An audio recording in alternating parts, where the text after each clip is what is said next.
హరి ఓం. ప్రియపుత్రి పుత్రులారా, పంచతంత్రం సంపూర్ణ నీతి చంద్రిక, అందులో ఉన్నటువంటి మొదటి తంత్రం మిత్రలాభం.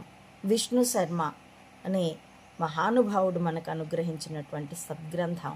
అందుండి మిత్రలాభాన్ని పండితులు పరవస్తు చిన్నయ్య సూరి గారు తెనిగించారు. చాలా కదళీపాకంలాగే ఉంటుంది. ఇందులో కథను సెకండరీగా, అందులో ఆ పశుపక్షాది పాత్రలు ఒకరితో ఒకరు సంభాషించుకునేటప్పుడు చెప్పుకున్నటువంటి నీతి ప్రథమంగా ప్రైమరీగా మీతో పంచుకునేందుకు వరుస వీడియోలు సమర్పిస్తూ ఉన్నాను.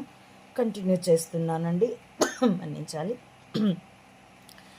లఘుపతనకం అనే కాకి, హిరణ్యకుడనే ఎలుక తన స్నేహితుడైన చిత్రగ్రీవుడు అనే కపోత రాజుకి ఆ పావురాల సమూహానికి చేసినటువంటి సహాయము, అప్పుడు వాళ్ళు మాట్లాడుకున్న మాటలు విని ముగ్ధుడై ఆ లఘుపతనకం అనే కాకి హిరణ్యకుడనే ఎలుక స్నేహాన్ని కోరినప్పుడు, నీకు నాకు పొసగదు అంటూ ఈ హిరణ్యకుడు చాలా సంభాషణ నడిచినప్పుడు, అందులో కథలో కథ కొత్తగా వచ్చిన వారిని నమ్మకూడదు, ఎందుకు నమ్మకూడదు అంటే అంటూ ఇలా 3 కథలో ఒక మొదటి కథ, అందులో ఇంకో కథ, ఈ విధంగా 3 కథలు చెప్పాక మళ్ళీ తిరిగి ప్రధాన స్రవంతి దగ్గరికి వచ్చినప్పుడు ఈ లఘుపతనకం హిరణ్యకుడితో, నువ్వు నాతో స్నేహం చేసావా, సరే, లేకపోతే నేను ఇక్కడే ప్రాణం విడుస్తాను, ప్రాయోపవేశం చేస్తాను, సజ్జనుండి సాంగత్యం పొందనప్పుడు జన్మెందుకు అంటూ సంభాషిస్తున్న సందర్భం. ముందటి సంభాషణని కొనసాగిస్తున్నానండి. ఇప్పటికీ ఈ లఘుపతనకం అనే కాకి హిరణ్యకుడనే ఎలుకతో అంటున్నాడు, మృద్ఘటము వలె దుర్జనుని సులభముగా భేదింపవచ్చును గాని సంధింపకూడదు. హేమఘటమందు వలె సుజనుని అంది లక్షణము విపరీతమై ఉండును.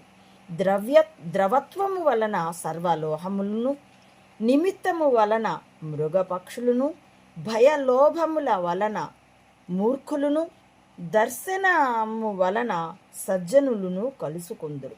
మరియు శుచిత్వము, త్యాగము, శౌర్యము, సుఖదుఖములయందు సామాన్యము, దాక్షిణ్యము, స్నేహము, సత్యవర్తనమును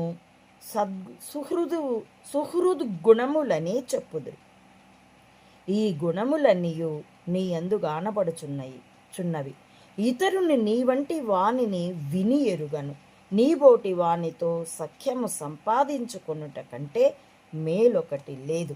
నా కోరిక ఈడేర్చితివా మేలయ్యను, లేదా ఇంతే నా అదృష్టమని ఎంచుకొనియదను అని అనిన